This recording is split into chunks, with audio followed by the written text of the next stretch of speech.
It is time for Around the 412 with Smitty and Tyler.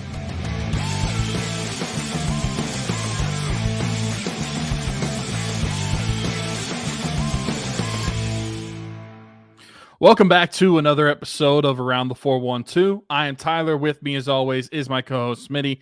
Follow us on all of our social medias at Around the 412. Also, go check us out on YouTube if you haven't already. If you're not watching there, subscribe to the channel, leave a like on the video, hit the notification bell so you never miss when we upload a video. Also, leave us a comment. Let us know what you like. Let us know what you're seeing. If you have any questions for a future episode, we'd love to answer them. Let us know down below. And also go follow us in the listening platforms like Spotify, Apple Podcasts, or wherever you find your podcast. Whether you're on a listening platform or YouTube, if you check out the description, we've got several links to some of our great sponsors. But at the top of the description is going to be year 7 of Rocking Around the 412. It's our Christmas fundraiser that we put on for the last 6 years, raised over $32,000 to be able to provide children in the 724 and 412 area codes the Christmas that they've always deserved. Smitty and I never had to worry about where Christmas was coming from going up, and so we wanted to be able to give back. With the help of everybody that donates to that, we'll be able to provide children so many gifts and so many loving memories in that aspect. And so if you want to get involved, we've got a GoFundMe link in the description. That is for mainly individual families that we are going to sponsor and provide Christmas for. We also, the last 3 years, sponsored with the East Rochester Salvation Army in honor of our late friend Dalton Keene and his daughter Isla and her mother Kaylee. Are a big involvement in that. This year alone, already 44 tags have been adopted from the East Rochester Salvation Army off of their angel tree. We want to continue to get that. That's an amazing number. It's our biggest number as far as kids being able to provide Christmas for in a year. We've already surpassed that. So we want to be able to do that as much as possible. The cutoff date for the East Rochester Salvation Army gifts for the angel tree is December 9th. So you need to get the gifts back in time if you adopt a tag to either Smitty or the Salvation Army just in time so they can get it back by December 9th. Also, the cutoff date for our GoFundMe is going to be December 14th.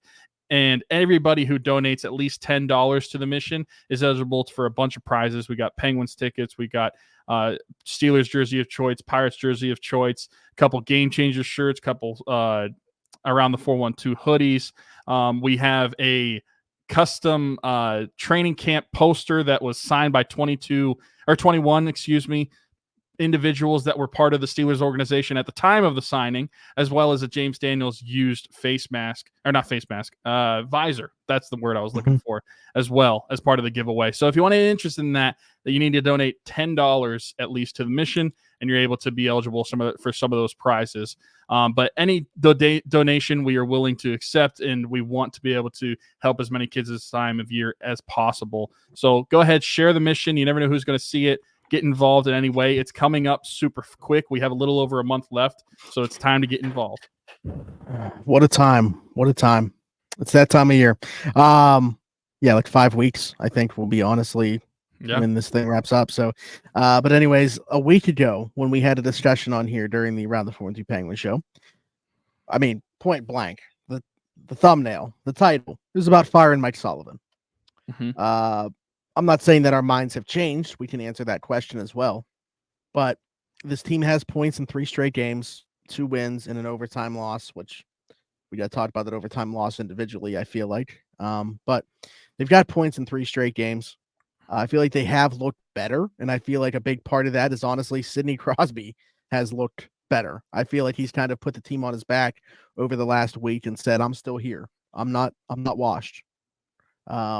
And I think that's been a big part of why the conversation, at least the kickoff here, is a little bit more different this week. I think they've gotten a little bit more stabilizing play in net from Alex Nedeljkovic, although I would like to see Yoel Blomqvist more. And I think that, again, that top line has been cooking. Sid, Gino, Raquel, they've been awesome together. What are your thoughts over the course of the last week? Has your mind changed on the stance of Mike Sullivan? On the stance of Mike Sullivan, no. I still think that if a 3-game stretch was that easily to change my mind after last week's episode, then I would be pretty polarizing of a person to be able to just swing like that.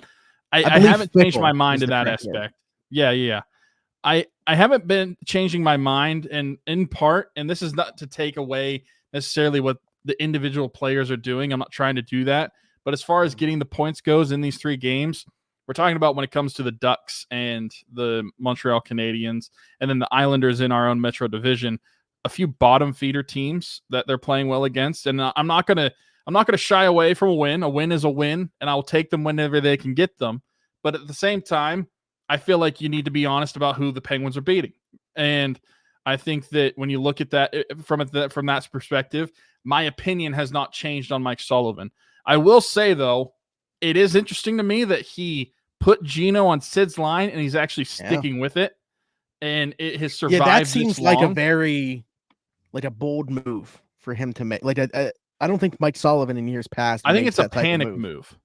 I think that he was kind of like reading the room and knowing that he had to do something very bold and brash. And when you put Sidney Crosby and Evgeni Malkin on the same line, oh man! But when you put Sidney Crosby and Evgeni Malkin on the same line, that is something that is very bold. You haven't really seen that in this type of capacity. Like you see it here and there when they're desperate and trying to get points at the end of a game here and there throughout a season. But you haven't seen it at this like full time of a level since Gino's rookie season. So the fact that he has done this and for like 4 or 5 games, they've continued with this first line of having Sid and Gino on the same wing. I think that speaks to Mike Sullivan's awareness of the position that the Penguins are in and how desperate they were to find something. And I mean, we were very obviously seeing a desperate Mike Sullivan game in and game out, because no matter what tweet got sent out by the Penguins listing the line combinations, those were going to be different line combinations for 5 minutes into the first period. It doesn't matter what those tweeted out. It's not going to be the same. However, I think you found a little bit more consistency in the last few games. And I think that's because the Penguins overall have been playing at a better level. And as I mentioned, it's against bad teams. So keep that into your perspective on this. But at the same time, you have to give credit where credit is due. They found some more consistent play. I don't think they're still great defensively in these games despite winning. But like you mentioned, you found a little bit more stability in a net. And I was looking at Nedeljkovic's goals above saves expected. He has increased that until he's almost even. He's like -0.2 when he used to be almost -2 as a whole. So he has played at a higher level. Like you, I do want to see Blomqvist more. I find the goaltending situation still very fluid and very interesting about who they're deciding is going to be the starting goaltender on a given night. You've seen this stretch where Nedeljkovic has been the guy, but before that, you saw the stretch where Blomqvist has been the guy. And I personally didn't think that Blomqvist did anything egregious to where I thought that they should shy away from him, but they've been to Ned the last like 3 games. So curious to see how this continues moving forward, where they navigate their goaltending. But overall, opinion of Mike Sullivan hasn't changed. First line has been cooking. I think that finding Sidney Crosby and getting his foothold on the season, he's now back to a point per game player. He scored 5 goals in those 3 games that we have wins in. I think that is something that was needed for the Penguins, because if Sidney Crosby is all of a sudden not scoring and not driving offense on this team, then that kills it from top to bottom. You have to have Sidney Crosby playing at a high level if you want this team to go anywhere. And I think it was very evident that when he wasn't, they were very, very, very bad. But when he is, he's playing games and they're getting points in every single game. He is the catalyst that is driving this ship. And I think that they will go as he follows. If he carries this team and he continues to play at this type of level for the remainder of the season, in a loss, he still scored a goal, but in a loss to the Islanders, I still think that he had a really, really good game. And I think moving forward, if the first line is able to continue to do that, and then if part is that because of Gino and Raquel, that could be the case that sparked him up. But I think that Sidney Crosby is the most important player to this team, obviously, but also just offensively, if you're going to need them to carry you in these games, it has to be from him. You're not going to get it from somebody else.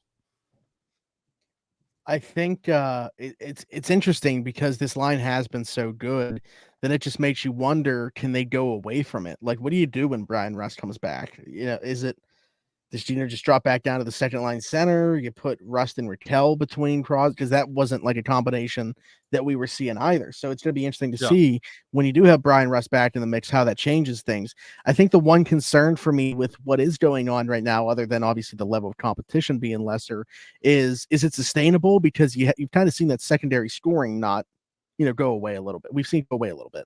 Like, we haven't seen Lars Eller scoring goals. We haven't seen Kevin Hayes scoring goals. Guys that were at the beginning of the year. Obviously, you still got Rickard Rakell playing really well now in a bounce-back season of sorts. Michael Bunting just scored his first goal. Was that going to all of a sudden open up the floodgates for him, or was that a one-off? Like, I feel like that secondary scoring has kind of disappeared a little bit within the process of this top-line cooking. They're firmly carrying everything that's going on right now within the forward group. So I guess for me, obviously getting Sid back to this level is good, but is everything else going to suffer because you don't have the playmaking anywhere else besides that top line? I mean, if they are able to sustain that, they continue to do that, that's going to be a real game changer. What's going on, everybody? Smitty from Around the 412, and I just want to take a quick second to give a shout out to our folks at Game Changers. Their logo on the screen right now, right above my microphone. Over 2,000 different designs in their catalog. Luxury heavyweight material. I'm wearing one of their shirts right now. Best vintage t-shirts in the game. Head over to gamechanger.la or pick6.la to pick up some shirts. And guess what? Use code AT412. Save yourself $10 on your order every single time. Again, gamechanger.la or pick6.la. Best vintage t-shirts in the game. Check them out. So I guess for me, that's the question is, are they just a one-line hockey team? Is this too small of a sample size to tell? Can they sustain this? Can they continue to get that production from the top line as is without sacrificing from the rest? Yeah, and I mean, if you do get into a situation where Russ comes back and you don't know where to put him, I mean, maybe you do keep the top line together just to see if that keeps meshing and see if it's kind of like a trickle down effect where if you put Rust in a better situation, like you slot him in where Cody Glass was last night, and you have Lars Eller and Drew O'Connor on that second line with Brian Rust, and then you move him down, and I think that there's a possibility that could still work. I think that is most important that you have Sidney Crosby's line going. That is where I'd put the priority. And I know that's probably not the best case scenario, but as far as winning hockey games, it is more important that you have at least one good line like that than 4 mediocre lines. And if you take Gino and Raquel off of Sid's line and it goes back to being a mediocre line, I just don't think that's going to be good enough for your hockey team. I was looking at the line expected goal sharing for the Penguins since Crosby, Malkin, and Raquel has become a line. And they are currently expected goal sharing 65.6% of the goals when they're on the ice. They have a expected goals for of 4 goals, expected goals against of 2.1, which is second lowest on the team. They also have an expected goals per 60 of 3.72, which is third highest on the team, behind well, actually, with actual lines, it's second on the team behind Achari, Hayes, and Glass. And then when you look at the defensive expected goals against per 60, they are second on the team as well behind that Achari, Hayes, Glass line. Which, I mean, if you put that line back together, according to the statistics, that's a really good line. And then you have Crosby, Malkin, Raquel. That's also performing at a high level for you right now. And that's part of the reason that you're winning hockey games. And I don't think I can emphasize that enough, is that you need Sidney Crosby to play at a high level, because I don't really think it matters what your bottom 6 is doing. If Sidney Crosby is not performing at a high level for you and he doesn't have the line mates to perform at a high level, you are not going to win hockey games with the Pittsburgh Penguins. No, I agree. I think that there's got to be some level of concern in terms of, do they have the depth? Like, or are they just going to be a one-line hockey team? So the one thing that I think has also been super encouraging over the last 3 games, Erik Karlsson, highest game score on the team in each of the last 3 games, which is crazy. So is his season turning around? Is that just a reflection of the level of competition? Too small of a sample size? Where are you at with Erik Karlsson? Is he all the way back? I don't know if I'd say he's all the way back, but he's trending in the right direction. You're seeing positive signs from Karlsson, and I think that part of that is getting Grzelcyk off his line, putting Marcus Pettersson back there, who, I mean, I know we've had our gripes with Pettersson this season, but Mhm. ultimately Pettersson is a much better defensive defender than Matt Grzelcyk is going to be. And when you put those two together, that was just chaos on ice of a defensive pairing. I think that being back with Pettersson has kind of stabled Karlsson more, and I think it's improved Pettersson's game as well. Having that pairing back together. I don't think that he's all the way back. I don't think that this is the best form that he can be, but the arrow's pointing up. You've seen some good things from him, not just offensively, but even defensively. I don't feel like he's been as much of a defensive liability in these games. So that's a positive sign. The one really negative in the defensive zone is my preseason prediction for disappointing player of the year. Chris Letang, game in and game out, has a negative game score. He has not looked good over the stretch, even in the games that they're winning. What do you make of Chris Letang at this point in the season? Is it because he has a pairing of Matt Grzelcyk? Is it because of age? Or what do we even make of Chris Letang at this point? So it's funny because you mentioned like you feel like Karlsson, maybe the turnaround happened when you got Matt Grzelcyk away from him, but now Matt Grzelcyk is with Chris Letang. Now Letang was struggling even prior to, but I do wonder if that plays a part. Grzelcyk is arguably like we're approaching Jack Johnson levels. Yeah, we're approaching like Jack Johnson levels, I think, with him. And I guess the difference is he's only here for a year. Like, again, going back to it, if the redeeming quality about a signing is it's only 1 year, it's probably not a very good signing. But you want to know how bad Matt Grzelcyk has been? He's made Penguin fans forget about Ryan Graves. Yeah. Dude, yesterday, Sullivan actually got asked about Ryan Graves. And he talked about him, and then like he took a penalty like a couple minutes into the game, and it was just like, oh, of course. But largely, and I don't think it's because Ryan Graves is good. They've been able to shelter his minutes. But the problem with that is you don't have like Matt Grzelcyk is the one getting minutes. Like you can't have 2/3 of your defense on the on any given side be liabilities like that. So yeah, I think it's a massive problem the way that he's played. I would give somebody else a shot there. Again, it's not like you have the financial or the term commitment to Matt Grzelcyk to warrant him continuing to be in the lineup if he's playing this way. So I think it's time to turn the page personally. And again, I'm not dodging the Chris Letang thing. He's been bad this year for sure. I also don't think that he's had a partner to be able to try to get him back to, a base level. Like I feel like Chris Letang is probably trying to do too much right now. Like at the beginning of the year, him and Pettersson were both playing pretty poorly. I think that Pettersson's game has stabilized a little bit. Him and Karlsson are the best chance that they have of having a legit defensive pairing, like at least one good one. But I think at the time, him and Letang were both struggling, and then you pair Grzelcyk with Letang, who was already struggling. That's certainly not going to help him out. So it's just like an anchor being attached to an already sinking thing. It's just going to go down faster. So I'm not sure where I'm at with it. I don't know what the answer is because it's not like, hey, let's play Ryan Graves with Chris Letang and that'll be better. I don't know what the answer is, but I think that it's certainly a part, not the entire part of the answer. I think that eventually the Penguins are going to have to bite the bullet in ways like they did with Jack Johnson, but at the same time, Jack Johnson played for the most part. I don't think you're going to get to a point where Matt Grzelcyk is full-time in the press box, even though I think you're trending in that direction. But you have a guy like Ryan Shea, who is a left-sided defenseman. Sebastian? I think that's a good shout too. Like you have guys who, sure, they're on lesser contracts. They might not be as noteworthy of a player, but I don't think that they're going to be as bad in their own end. I don't think they're going to be as unproductive of a pairing partner for Chris Letang as Matt Grzelcyk has been. I think that it's worth trying it out.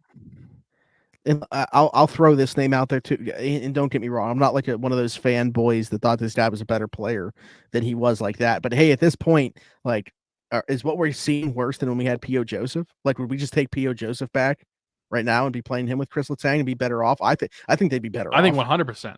I don't even think it's close. I think that POJ on a line with Chris Letang or a pairing with Chris Letang is miles better than what you're getting with Matt Grzelcyk. Matt Grzelcyk, like I mentioned, it doesn't matter if he's with Letang. It doesn't matter if he's with Karlsson. He is almost unplayable. He is what Ryan Graves was to Penguin fans last season's, where it's like, how are you continuing to ice this guy? So 100%, I would think POJ would be way more of an upgrade than what you've been getting from Grzelcyk so far this season. You said you don't see the path. So you don't see a path because it's just 1 year where Matt Grzelcyk is, on the outs. Because to me, I think when you look at what's there, they probably want to get a look at one of these guys at some point. Like, I think that we're trending in the direction where he could be on the outs and maybe even cut. Smitty from around the 412 here, and while I may not have much hair, the hair that I do have will not be cut by anybody besides Keek at Keek's Barbershop. My friend Christian Circle, been with us since day one. Keek's Barbershop, located 401 Burkitch Way, Suite 2 in Beaver, PA. Download the app The Cut, book an appointment with Christian today, or you can do walk-in with Tony or Ashley. But again, Keek's Barbershop, 401 Burkitch Way, Suite 2 in Beaver, PA. Go check them out. Old school vibe in there. Absolutely love it. Cannot recommend them enough. Wouldn't go anywhere else. Maybe I'll see you there. That's not my favorite thing to do because it's like a cliffhanger, and also like I'm asking you a question and then just immediately playing a 35-second ad. But yeah, like, do you really think that it's not in the realm of possibility for them to scratch Matt Grzelcyk? It's not that I don't think that it's not in the realm of possibility. I look at the tendencies of Mike Sullivan. I look at the tendencies of the Penguins and how they handle situations like that. It's not often that you see them scratch players like that. I mean, even looking back to Ryan Graves last season, if he was a healthy scratch, it wasn't for an extended period of time. Looking at Jack Johnson in the last season of his career with the Penguins before he got bought out, if he was a healthy scratch, it was not for an extended period of time. I just don't view it as a realistic long-term possibility for the Penguins. I think that it would be the better option. It's what I would sign up for, to see guys like Sebastian Aho or Ryan Shea or somebody else get a chance and possibly have a better pairing partner for Letang. But I'm reading the coach, I'm reading the organization. I just don't think in the past that's how they've necessarily operated, even though I think that's the way they should operate. Yeah, I mean, right or wrong, I guess I've always attached like the financial aspect to players in regards to that. And when it's only a 1-year deal for Matt Grzelcyk and not like a ton of money, I think it's more likely that they would make that type of move. And also, like, sure, I'm not saying you're wrong in terms of tendencies in the past, but we just talked about how aggressive of a move it is to play Sidney Crosby and Gino together. So, like, couldn't that carry over on the defensive side of things as well? That's true. And I know it was only for one game, but they did healthy scratch Michael Bunting this season so far, which shout out to Michael Bunting. He got his first goal of the season and they lost to the Islanders. But but he is no longer on the milk carton. He is found. He is saved. Yeah. And hopefully that continues. But which, by the way, let's go to that Islanders game real quick, because they did win, 2 games in a row, and they got points in all 3 since the last time we recorded. But that Islanders one, they let a point slip away. And you're talking about a 2-goal lead with like 10 minutes left against a team that scored the second fewest goals in the NHL so far, in the New York Islanders. And in true Penguins fashion, they blew a 3-1 lead. They had a 3-1 lead against the Islanders. Second fewest goals scored in the NHL this year. I cannot state that enough. And they let that slip by within a matter of 2 minutes. All of a sudden, it's a tied hockey game. What is it? Like, is it just mental? Is it a mental thing with them? Like, are they that soft mentally where they're just, it seems like if one thing goes wrong, they have no idea how to respond to it. And honestly, like, even when things go right sometimes, like the first shift after they score a goal, you're always holding your breath, because it seems like they give up a great chance immediately after. But especially like when one thing happens and things like they just compound for this team. What is your take on that? I don't know if we have we're not going to know a definitive reason, but what is your theory into why that is the case? I genuinely, and maybe this is wrong, but my opinion is I just think that they get sloppy and they took their foot off the gas. And I think that is something that you see across sports. It's not just hockey. You see it in football. You see it in basketball. You see it I guess you see it in soccer. Nobody sees it in soccer because they don't watch soccer. But yeah, you see it. I guess for me, it's just like, how many times do you have to see it? Like, against the same team in the same circumstances. Well, this season alone, you have had it happen 5 times throughout the season. And in their last 8 games, they've had 5 2-goal leads get blown. They are 1-4 in those games where they've blown multi-goal leads in the last 8. I mean, that's absolutely ridiculous. But I do think that it is that's where I put a blame on coaching, because I think that you need to instill like you talk about a compete level, Mike Sullivan. Where's the compete level in the third period when you have a multi-goal lead? I think it's absolutely ridiculous that you have blown so many of these leads. I put that a lot on coaching, as would anybody in any sport. If this happens in football, people are going to look at the coaching of it. This happens in basketball, they look at the coaching of it. I think that this is something that it points back to coaching, because this is something that you have to drill into your players, and it's a scheme. It's a mindset that you have, and obviously you're not instilling it enough in your guys. And so they take their foot off the gas, they get sloppy, and they make poor decisions that lead to these goals and they lead to these losses.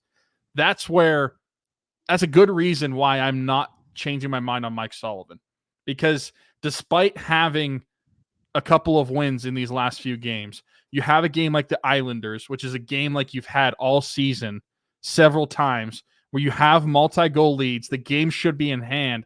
And instead of keeping their foot on the gas, the Penguins decide to let up, get sloppy, and they ultimately lose the game. They should have gotten 2 points. They end up getting 1 to a division foe nonetheless. I think there's no greater indictment in terms of, if you feel like the team should move on from Mike Sullivan, to me, it's because of these types of games. What happens in these moments where this team does crumble in this way? We got a comment, and I don't want to single out this one person, but there was somebody that commented on YouTube on the last episode that, came at you for your take about wanting to have Mike Sullivan be fired, which I thought was hilarious. You sent it to me, and I was like, I was literally laughing out loud, because I posted it on Twitter. I'm like, fire Tyler from around the 412. I mean, I thought it was funny. Not because this person has a differing opinion, because I get it, that's fine. But what I thought was funny about it was we shared the same opinion, and they mentioned you in the comment. They didn't say anything about me. But I think, to me, the thing with that is I 100% believe Mike Sullivan is a very good hockey coach. There's no question about that. Nor does he need my, approval. That doesn't matter. My opinion on him, I'm sure. But I think when push comes to shove, we've talked about shelf life in the NHL, needing a fresh voice. I feel like we've reached that stage with the Penguins. When you continue to see these types of collapses happen, this is right or wrong who it falls back to. This is right or wrong who it falls back to when you've missed the postseason consecutive years for an organization that doesn't do that. If they miss this time, 3 consecutive years it would be of them missing the playoffs if they fail to qualify this year. That doesn't happen. That can't happen. And again, right or wrong, it's easier to replace one head coach than it is half of a roster. I understand that the talent's not there. It's not all of a sudden going to be there overnight. But I'm also not sure that Mike Sullivan is the guy that makes sense to continue to lead the charge forward with whatever the next wave is of Pittsburgh Penguins hockey. Mike Sullivan's a great hockey coach, in my opinion. No doubt about it. I think that the expiration date has hit for this team going to, no, I'm not going to say new heights, but like being of that upper echelon within the NHL, competing for Stanley Cups. I think they could certainly be a playoff team with Mike Sullivan as a head coach. I no longer feel like they are able to reach the status of a legit contender with Mike Sullivan. Don't think that they would do that right now, by the way, with any head coach. But again, thinking even more so, what's the state of the Penguins in 2025, 2026? Is he the right head coach? This person obviously believes so. I don't think that you or I do. Well, I mean, clearly they just need to get a player like Matthew Barnaby in here to really shake things up. This team has no grit. No, I appreciate the comment, even though it is hate towards me. That's fine. I don't care. But I really do. But I agree with you where you say Mike Sullivan is a head coach. A good head coach. I don't think that he would be the of all the coaches in the NHL, he's one of them. He is one of them. But I don't think that he would be Team USA's coach if he was not considered a good head coach in the National Hockey League. And so despite that, I still don't think, even if he is a good head coach, that does not mean he's a good head coach for the Penguins right now. That does not mean that he needs to continue to be the head coach of this team, because sometimes you just need a culture change. Sometimes you just need to have someone come into there, kind of like what Mike Sullivan did. The Penguins needed a culture change, and I'm not saying that if you fire Mike Sullivan, you are going to get back-to-back Stanley Cups. I don't think that's going to happen. But if you want to improve, sometimes you need to make that shift and be willing to bite that bullet.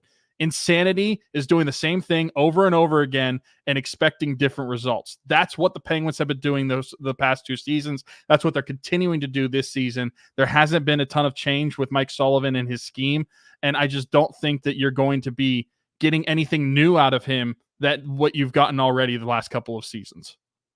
Yeah, and I feel like that's a fair take, whether you agree or disagree with it. And I've completely forgot the other aspect of that in terms of, the toughness element that this team does or does not have. But that's a completely different conversation, and one that I really don't have a desire to get into. I'm sure this person would love to add a player like Matt Rempe to the Pittsburgh Penguins lineup.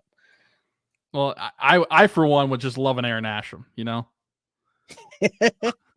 a George Laraque. Yeah. Yeah, no, I'm not on board with that. But like I said, we appreciate you watching. We appreciate the comments. Hope that you continue to consume the content. We don't have to agree on opinions. And appreciate you being here. But anything else, Tyler? No. Penguins have a head scratcher. Probably. Well, this game has probably actually already happened after recording this, because we're recording this, breaking the fourth wall on Wednesday night. This is going to come out Friday morning. So we'll see if the Penguins actually do indeed beat the Carolina Hurricanes. I doubt it. History over the last 5 seasons has said I doubt it. There's a lot of reasons going against the Penguins. It's also in Carolina. So we'll see how that goes. But then they also play against the Capitals, the Dallas Stars on Monday night, and then back against the Detroit Red Wings on Wednesday night. We'll probably record on that Tuesday night before that game. So we'll have 3 games to talk about in this one, 2 Metropolitan Division foes, including your rival in the Washington Capitals on the second half of a back-to-back this week. But we'll see how it goes. I mean, like I mentioned, this team has been having the benefit of playing some of the worst teams in the NHL the past few games. So now that they're playing a couple of the better teams in the NHL and then the Washington Capitals. Yes, that was a dig. I think that we're going to see the true nature of this team kind of unfold, if they've actually changed over the last few games, or if it was just a mirage because they were playing worse teams. They have an opportunity here, not just in this episode, but like beyond. We're going to talk about the next one, the games that they have after that. But like for the next 6 against the Capitals, Red Wings, Blue Jackets, Sharks, like you got an opportunity within there to hopefully make up some ground and show that you are a team that's going to compete. So we'll see if that comes to fruition. But until next time, like, subscribe, hit that notification bell for sure. If you were here on YouTube, if you're not, head over to YouTube and do so. Hit us in the comments with your thoughts on anything that we talked about, where you stand on Mike Sullivan, if it's sustainable to continue playing Sidney Crosby and Gino together, what that would do for the rest of the lineup. Is Erik Karlsson all the way back, and anything else that we talked about on here today? Leave us a 5-star review and subscribe if you're listening somewhere else, Apple, Spotify, wherever your podcast from. Just search Around the 412. You'll find us there. Just search Around the 412 on every social media platform, and you will find us there, other than Threads. Well, you'll find us there, but we won't be posting anything, and I've updated that, so I don't know anybody a hoodie or anything like that as well. Check out the link in the description wherever you're watching. Year 7 Rock Around the 412 going on, as Tyler told you about. We've already been able to adopt over 50 kids. We know 50 kids are going to have a Christmas this year, thanks to us and everybody else who donates to this thing. We can't thank you enough. I mean, literally 44 tags were taken care of so far through the East Rochester Salvation Army, which the largest number we did was last year of 26. 36 kids in total, 26 tags. This year, we know for sure there's going to be at least 50 kids that have their Christmas provided to them thanks to Rockin' Around the 412, and that's awesome. Every single penny donated goes directly to those kids, and if you donate at least $10, you're eligible to win some prizes. Penguin tickets. This is the Penguin show, so I figured I'd bring those up first. Pat Freiermuth autographed jersey, Jared Jones autographed jersey, Steelers jersey of choice, Pirates jersey of choice, autographed 16x20, signed by 21 people within the Steelers organization or used to be in the Steelers organization. James Daniels game worn visor. 2 Around the 412 hoodies are going to be up for grabs, and 2 Game Changers shirts, like I'm rocking a Victor Wembanyama right now. Game Changers also in the description. Check them out. GameChanger.la, pick6.la. Save yourself $10 using code AT412. We also got our shorts, DC4L Customs. I mean, if it's going to be 80 degrees in November, I guess you still got the opportunity to rock some shorts as well, which I'm not a fan of this type of weather in November. Is it going to be 80 degrees? Is it 80 degrees in Pittsburgh right now? It was yesterday morning. At one point, it reached 80. Not morning. Bro. Yesterday during the afternoon, it reached 80 at one point. That's miserable. Yeah. That's ridiculous. Yeah, stupid. Anyways, what was it? Oh, Everything Custom Designs, our friend Haley Wagner's small business, where those hoodies that I talked about will be coming from, which again, if it's going to be like this, you need a hoodie, you will at some point, hopefully. So be sure to check her out. But she also does t-shirts, long sleeves, a bunch of different stuff, tumblers, custom needs, whatever for the holidays. So yeah, holidays coming up. Be sure to hit her up.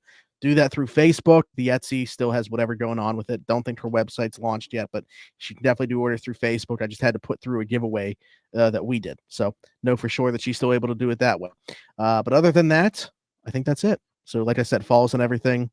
For Smitty, for Tyler, this has been the Around the 412 Penguins show. We'll talk to you guys next time.